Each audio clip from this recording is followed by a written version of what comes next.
simpanan emas tapi rugi. Untuk buat simpanan emas, kita mesti ada ilmu simpanan emas. Emas adalah aset pengikat nilai, duit kertas kita untuk jangka masa panjang. Kita buat simpanan emas sekurang-kurangnya untuk 2-3 tahun dan ke atas.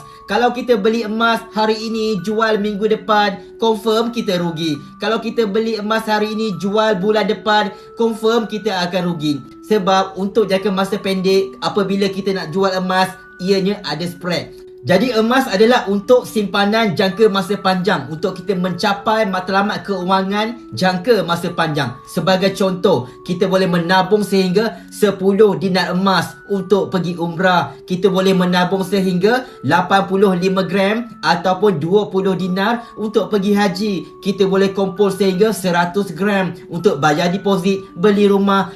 Kita boleh kumpul sehingga 3 kilogram untuk bersara dengan selesa. Jadi emas adalah untuk tabungan jangka masa panjang supaya kita boleh mencapai matlamat keuangan dengan lebih cepat.